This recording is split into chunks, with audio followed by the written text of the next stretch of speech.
Lisa also agrees with the divorce. I'm stationed overseas and suddenly received divorce papers in the mail. Shocked, I contacted my wife, Maria, and she confirmed that she was serious about the divorce. That's right. I'll take a good amount of alimony because it's your fault for always neglecting our family. Yes, it's all Dad's fault. Take responsibility. On the phone, my beloved daughter Lisa joined Maria in scolding me. This will make life easier for me. Why are you silent all of a sudden? Are you shocked to be dumped? Maria mocked me joyfully. But she didn't yet know the life she was about to lead. She didn't know that I planned to finalize the divorce and move abroad quickly, and that I was about to transfer everything into her name.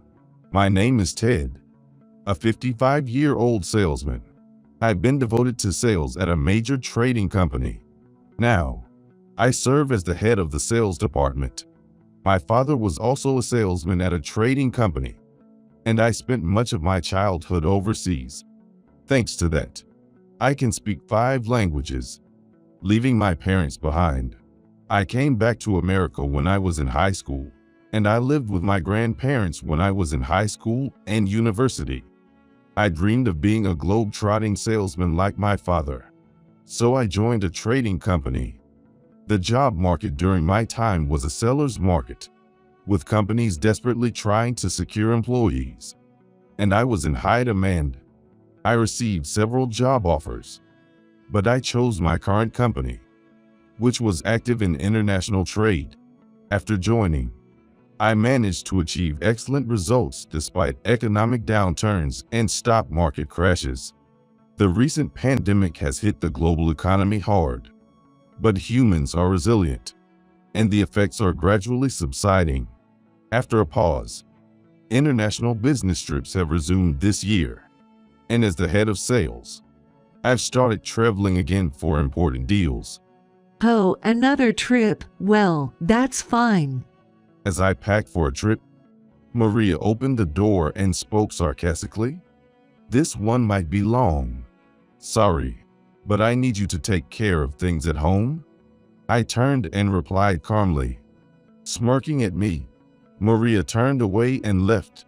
What? After packing my large suitcase, I headed to the living room to take a break and make some coffee. He's proudly packing himself and showing it off to us.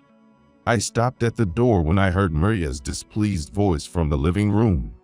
Well, it's all good because he can get ready himself and doesn't need your care. My daughter Lisa is trying to calm Maria. I sighed and took a few steps back, deliberately clearing my throat before opening the door. Oh, Dad, are you done preparing? Lisa called out to me, but Maria remained silent and turned away. Yes, I'm done. I'll be leaving early tomorrow morning. This business trip looks like it will be a long one. Then I made coffee and went back to my room. Maria and I have been sleeping in separate rooms for almost 20 years now. Maria was a receptionist at my company, 2 years my senior. With her glamorous appearance and charming smile, she was truly the belle of the company. Men from inside and outside the company always gathered around the reception where Maria was, trying their best to woo her. I lived in foreign countries for a long time, but it was more fun to be with my friends in high school and university. So I didn't have any girlfriends. I was recognized by the company as a hopeful newcomer, so I guess I was a bit of a famous person without my knowledge. One day, as I went to the reception to pick up a message, Maria secretly handed me a piece of paper with her phone number on it. Most men would have been thrilled, but I was so desperate to learn my job that I forgot a note given to me by her, who is famous as the most beautiful woman in the company, probably being always adored. Maria could not stand being ignored. She ambushed me after work and forcefully took me to a restaurant. Hey, Ted, do you have a girlfriend? Maria asked while sipping wine. Nervously, I answered, No girlfriend. I'm just focused on learning the job right now. You're a serious man, but the executives seem to expect a lot from you. You're talented, and I hear you speak 5 languages. You're truly a young hope. Maria looked up at me flirtatiously. No, speaking 5 languages is pretty standard at this company. You're also modest, Ted. You're really wonderful. Thank you. Even though she complimented me like that, I didn't think much of it, but it seemed to spark even more interest in Maria. She kept inviting me out, and after dining together several times, we somehow started feeling like a couple, and everyone in the company knew about our relationship. By that time, my international business trips had increased, so we couldn't meet often.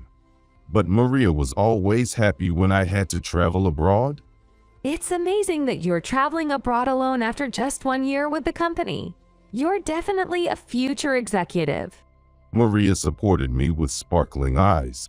Eventually, I fell seriously in love with Maria and proposed to her in our 3rd year of dating. I'm so happy. I'll definitely be a good wife and support you. Maria retired from her job upon our marriage. Many male colleagues shed tears and seemed to resent me.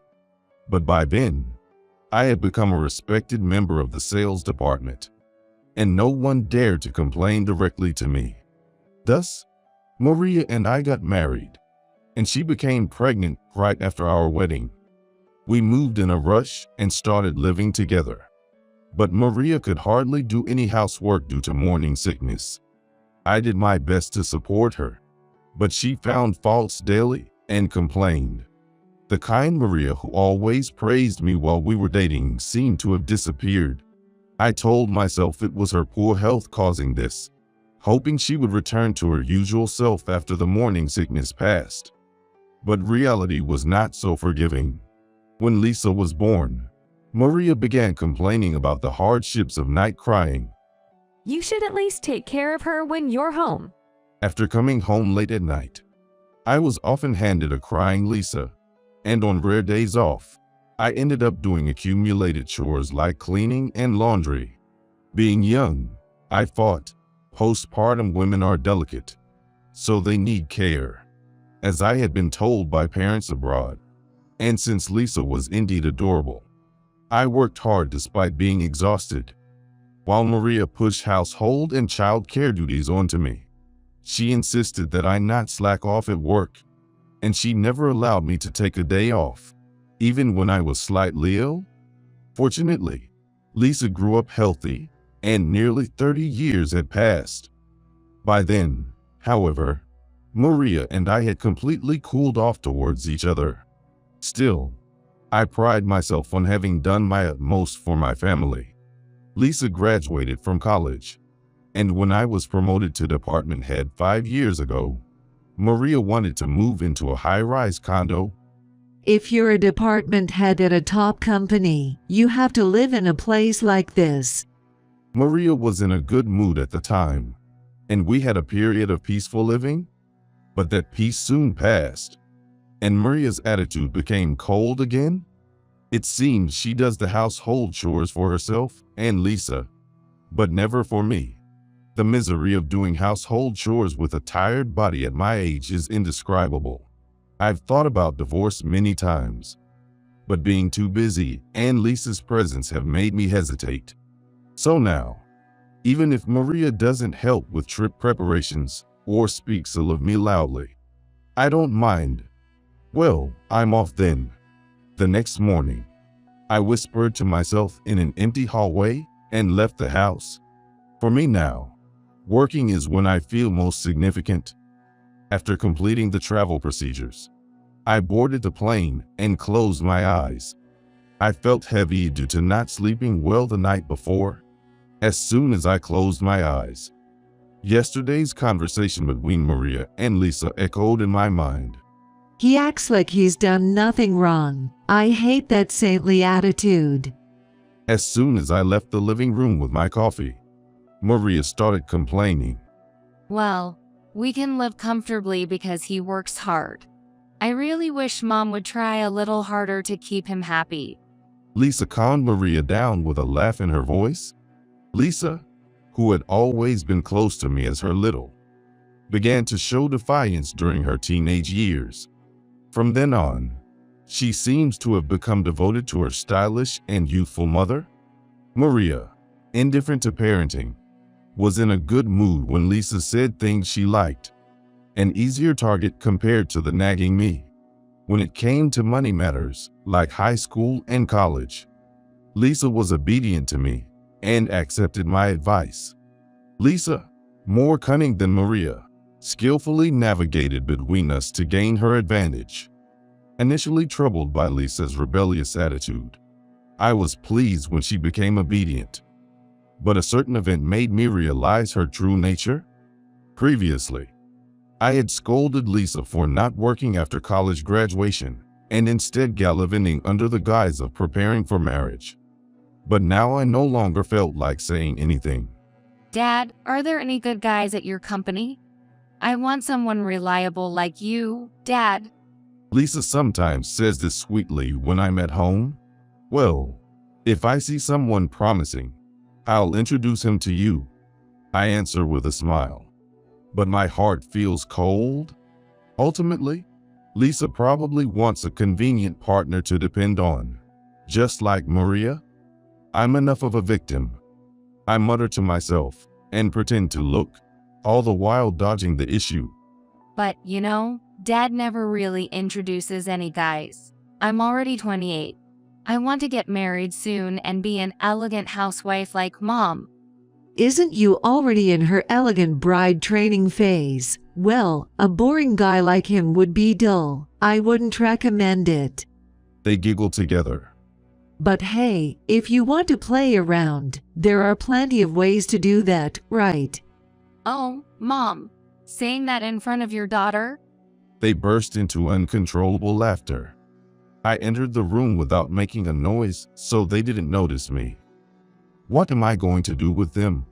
But that's my family, after all. I drank my coffee filled with emptiness. The coffee was too bitter, and I had trouble falling asleep. Are we there already? Before I knew it, I had arrived at my destination in Bangkok. It seems I fell asleep while lost in thought. The heaviness I felt when leaving home seems like a lie, and I disembarked from the plane feeling refreshed.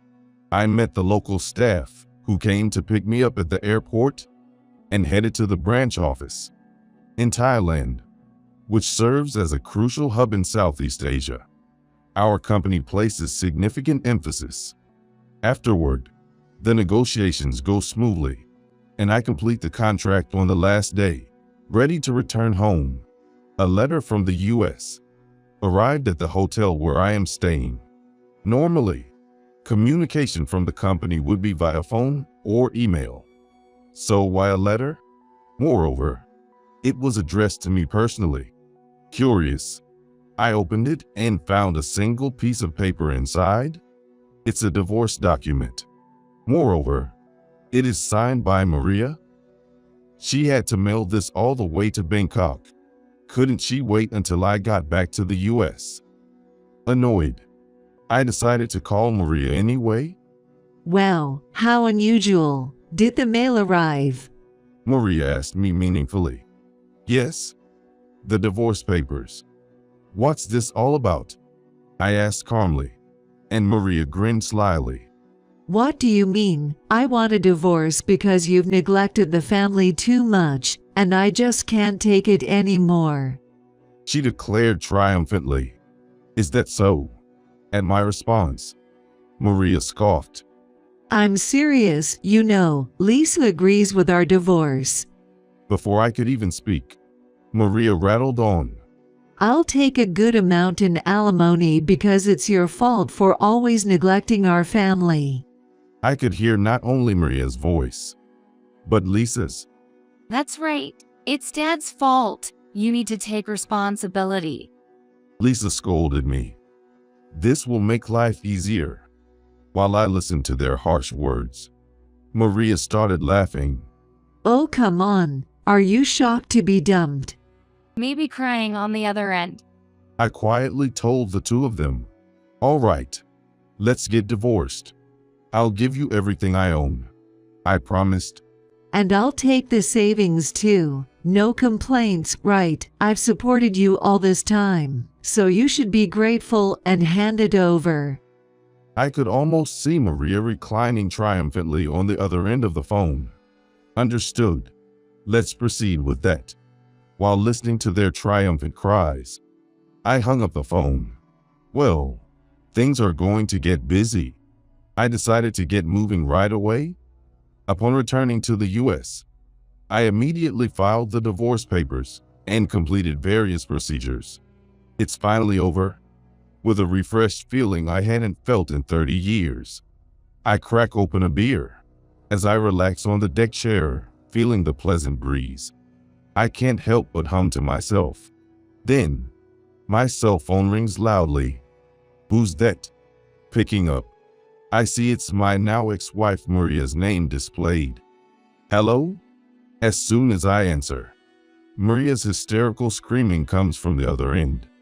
What the heck, you? What's this all about? She yells so loudly the sound cracks.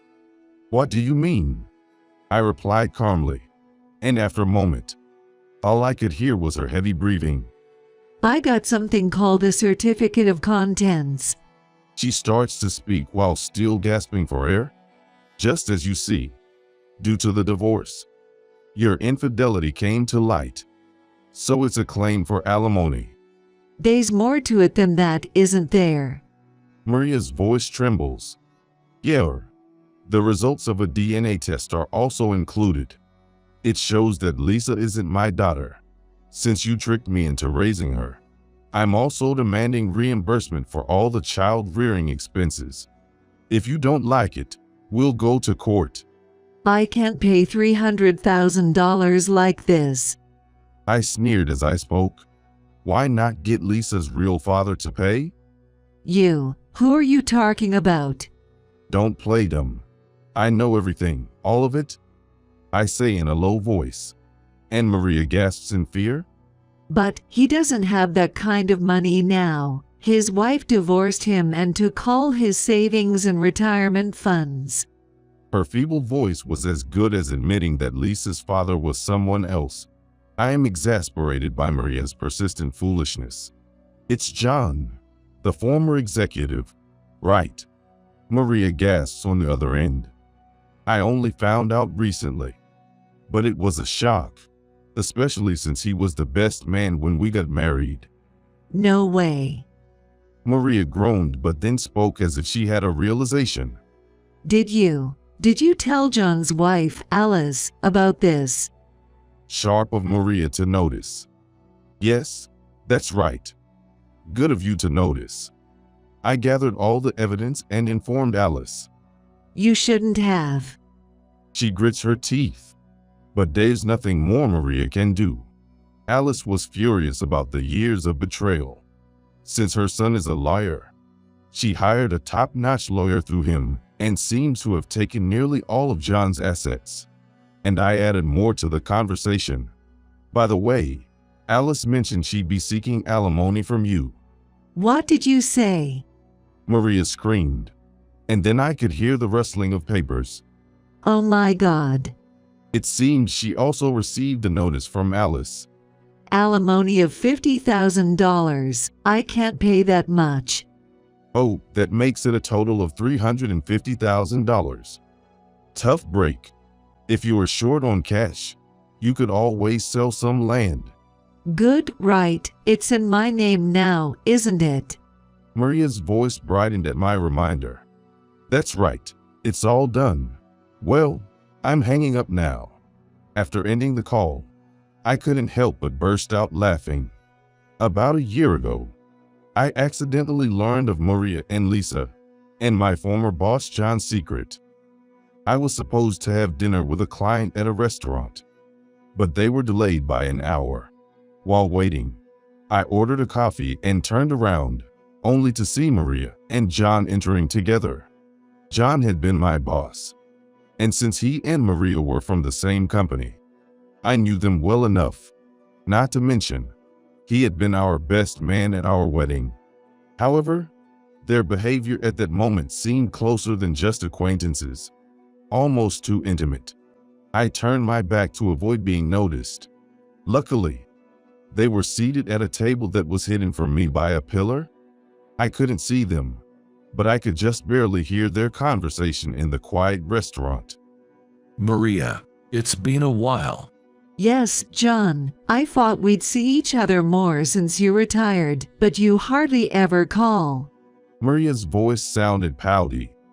Sorry about that. It was easy to make excuses when I was working, but now that I'm home, it's harder to find a reason to get out. John had retired the previous year. But what's with this familiarity? Maria's coy tone was completely different from the cold attitude she usually had towards me. How's Lisa doing? Is she well? Yes, she's recently gotten into Korean singers and is fussing about going to concerts. The mention of Lisa's name made me listen even more intently. I see. Doesn't she want to get married? Not at all. I keep telling Ted to introduce her to some promising guys, but that incompetent, he hasn't brought home a single decent suitor. Maria spat out, calling me incompetent. Well, that's Ted for you. He is not such an attentive person. John laughed it off as he insulted me. Right. Imagine raising someone else's child for 30 years without ever suspecting a thing. He's so clueless. What? Someone else's child? That phrase kept spinning in my head. I was panicked at the time. It was just after Ted had proposed to Maria, so I let my guard down. John, you're terrible, but it was good Ted never doubted he was the father. They laughed merrily together. I really want to go around telling people she's my daughter. Alice and I only had boys. A daughter given to us in our later years feels special. I'm glad to hear you say that. Lisa knows you're her real father, and she's proud of it. Is that so? Well, if she needs anything, let her know she can ask. I want to give my precious daughter the best. Maybe we should go out to a fancy restaurant again sometime. Please include me. Maria's pleading voice was the last thing I heard before my vision darkened and I broke into a cold sweat. Lisa knows her real father. Proud of it? What does that mean? My vision went dark and I broke out in a cold sweat. I felt faint and don't remember what they said after that. Somehow, I managed to leave the restaurant without them noticing and informed the client that I was sick and needed to cancel today. They hadn't finished their business yet, so they apologized and expressed concern for my health. Strangers are far kinder. I muttered to myself. I've been betrayed by John, Maria, and Lisa all along. I don't remember how I got home, but I woke up in my own bed. Neither Maria or Lisa had come home yet. As I looked up at the ceiling, I swore to myself that I would expose John and Maria's affair. After hiring a private investigator, it wasn't long before I learned about their relationship. As expected, they had an affair, and it turns out their affair had started even before Maria and I were married. From talking to retired colleagues, it seemed their relationship was quite well known back then. And then there was the DNA test with Lisa. When Lisa came home drunk and fell asleep in the living room, I secretly took a saliva sample and had it tested. It was unbearable to doubt Lisa, whom I thought was the most important person in the world. But thinking she was in the same league as Maria fueled my anger and blew away my misery. As expected, the results confirmed that Lisa was not my biological daughter, just as I thought. I laughed while looking at the evidence of Maria and John's infidelity and Lisa's paternity results. It was a dry laugh. With this evidence, I'll drag them through hell, I vowed to myself after my laughter subsided. A year later, I waited for the right moment. I seized the opportunity on the day Maria pretended to go on a trip with her friends, but actually went out with John. I contacted John's wife, Alice, showed her all the evidence I had gathered, and revealed their affair? Alice was pale as she meticulously examined the evidence, and while trembling, she promised her full cooperation. With the help of a competent lawyer and her son, Alice successfully stripped John of everything and threw him out. Your turn is next. Those were the words Alice said to me when she reported back. 3 days after Maria's call, my phone rang again. It was Maria, of course. Hello? What the heck, you? What is this all about? Maria screamed the same thing she had the other day when I answered the phone. What do you mean? I replied disdainfully, and Maria breathed heavily out of frustration. That land you transferred in my name, such a remote mountain land, no one would want it. And even if I sold it, I wouldn't make any money at all. The real estate agent said that if I sell it, I will have to pay extra expenses. But if I don't sell it, I'll have to pay a lot of money in maintenance fees and taxes. I calmly responded to Maria's shrieking. Well, you said you wanted everything I had. I just granted your wish. But thanks anyway. I got that land from my grandfather and had been struggling to get rid of it. You taking it off my hands really helped. After thanking her, Maria, probably furious, fell silent. Then, the door burst open, and a voice was heard. Wait, Mon, this is serious. Wait, Dad, is that Dad? The call switched to video. There were Maria, looking terrified, and Lisa, pale-faced. I just went to the bank to check our account balance. Mom, calm down. There's hardly $100 left. As Lisa spoke, Maria's jaw dropped. Dad, what's going on? Lisa glared at me. There's hardly any money left because you two spend tall. What? Maria also glared at me and raised her voice. Look closely. Isn't my salary coming in properly? And check the credit card charges at the end of the month. Nearly every month, my salary disappears, right? But what about the bonuses? Bonuses? You spent them on your overseas trips, designer bags, and spa treatments as soon as they came in. No, it can't be, but it's true. Lisa was shocked as she looked over the bank account. This loser, it was your duty to satisfy me and Lisa, and you couldn't even save any money. You're truly incompetent. Maria hurled abuse, and I replied coldly, since we got married, I've never really bought anything for myself. I've given everything for you and Lisa. But what have you done for me? You've betrayed and mocked me. Why should I satisfy people who treat me like that? Maria fell silent. And then John appeared from behind her. It seemed he was nearby, probably moved in with Maria after Alice kicked him out. Ted, long time no see. John tried to sound composed as he spoke to me, but he looked somewhat shabbier than before. Long time no see. Former executive John. I emphasized former, and John's face tightened. So, after betraying people for so long, getting kicked out by Alice, and now with no home or money, what do you want from me? As I asked, John forced a smile. What's up, Ted?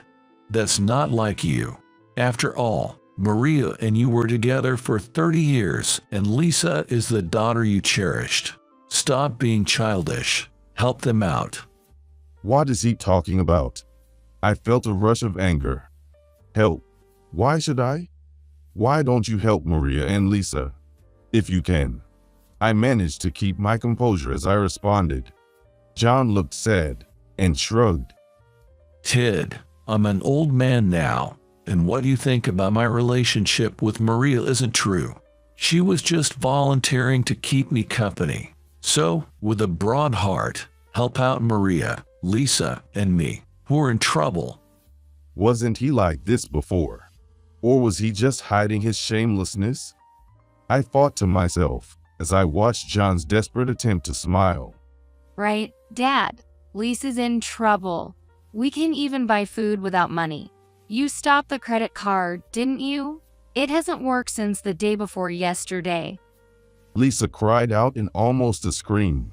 Well, Lisa, you could get a job and take care of your real father then? I coldly dismissed her. What are you talking about? You're the only dad I have. True to form, Lisa was more composed than Maria. She looked me straight in the eye, her gaze seemingly honest, without any deceit. Because you said you'd be proud to have someone like John as a father instead of an incompetent like me. Right. Then cherish that father you are so proud of, I advised her calmly. And Lisa exploded. What are you saying? I only said that because I heard he was a rich executive from a better university than you. But now he's just a penniless, unemployed old man. I don't need someone who can't even buy me anything. She started ranting and stomping her feet. Next to her, John looked shocked and froze. Right. You transferred all your assets to Maria's name, right? Then, this house is hers. Maria, you can sell this place for a good amount. I know a real estate agent who might buy it for a high price. In a panic from being berated by Lisa, John said something foolish. Right. After all, it's a high-rise luxury condo. It could be worth about $1 million. Mom, that's great. Then we can relax for a while. Lisa suddenly smiled after throwing a tantrum. Sorry, Ted. I'm going to sell this condo you bought and use the money for living expenses and alimony. John cheerfully said this to me, to which I had to correct him. What are you talking about? This condo isn't in my name. So, naturally, it can't become Maria's property. What? Maria jumped up in shock on the other end of the phone. But that's not the deal. You said you'd give me all your assets. I smiled and said, that's right. That's why I transferred those mountains to you. Also, I gave you the furniture and appliances you liked, even though I bought them with my card. Such mountains are nothing but nuisance. Maria collapsed onto the floor. Then, whose name is this condo in? It's mine, said a man popping up beside me, causing Lisa and the others to scream. He's Tom, my childhood friend and current employer. What employer? What are you talking about? Maria snapped back, and I explained. I quit my job and am now in Bangkok, Thailand. The other end of the phone went silent. Tom runs a company here. He had been inviting me for a while. But I never told you because I knew you wouldn't approve. Getting divorced and being free made me first think of working with Tom. Wait, but this condo? Maria started to ask, and Tom took over with a laugh. Long time no see, Maria. Though I guess you might not remember me since your wedding. I bought that condo as an investment property. I bought it but didn't want to rent it to just anyone. When I heard Ted was looking for a place, I offered it to him cheaply so he could save up and build a mansion after retirement. So, this condo belongs to Tom, I added, and Maria and the others looked disappointed, thinking they could sell it. I think you'll be getting a call from the real estate agent, but please move out by the end of this month. Tom cheerfully informed them, and the three on the screen froze. I lent it to Ted and his family. Now that you're divorced, Maria, you're a stranger, and Lisa isn't really his daughter, right? So, I have no reason to rent this room to you guys. Maria and the others began shouting. It seems they were hurling insults at each other. It's because Mom makes Dad angry. I told you to handle it better. Wasn't it John who told me to trick Ted into thinking Lisa was his child when I was pregnant? If you're going to deceive, you should have kept it secret. It's your own fault it got out. An ugly argument ensued. If you're going to fight, save it for later. With that said, pack your things. I'm hanging up. The three of them looked at me fiercely as they argued. Ted, everything up to now has been a misunderstanding. It was all a mistake. I'm the only one who loves you. John deceived young me. Lisa was a mistake. I don't want her anymore. Let's cancel the divorce. I'm a victim too. Let's go back to how things were, okay? Maria pleaded while feigning tears. I was just lonely. You never paid any attention to me. I thought if I mentioned divorce, you would start noticing me. I'm sorry, I was so foolish. Not to be outdone, Lisa grabbed her phone from Maria. Dad, there's only one dad for me. You've always cared for me, haven't you? Don't listen to people like Mom. Let's live together, just you and me. Someday I will show you your grandchildren. Can I come to be with you? Ben John leaned in. Ted, Bangkok is a smart choice. Southeast Asia is booming. I'd love to work at that company. Despite being older, my career speaks for itself. Please introduce me to your friend Tom. The three scrambled for the phone, hurling insults. Tom and I, unable to bear it anymore, quietly hung up while they were still arguing. Ted, you've had it rough for 30 years. As I blocked their numbers, Tom spoke with heartfelt sympathy. Yeah, but now I can finally cut ties. We exchanged dry smiles. Let's toast to the newly freed Ted. Tom pulled out some chilled beers from the fridge, poured them into glasses, and we toasted. The beer tasted better than ever. As Tom had said, the real estate agent later advised Maria and the others to vacate the condo. They resisted and tried to stay, but eventually, they were forced to leave. I had informed Maria's parents of the situation, so her brother, who had taken over the family home, refused to let them return, leaving Maria and Lisa to drift from one internet cafe to another. John, through Alice's influence, found it impossible to get rehired or even stay in a hotel. Alice came from a family of presidents of large companies, and that helped John promote himself in the company. John had forgotten that favor and betrayed her. It's been 30 years. In this town, I doubt John will ever be forgiven. I was shocked when I saw a news story online about John being arrested by the police for causing a disturbance and damaging property after being rejected by Maria and Lisa at an internet cafe where he had nowhere else to go. But thinking about it as the downfall of someone who deceived others and trampled on their feelings, I felt a bit of satisfaction.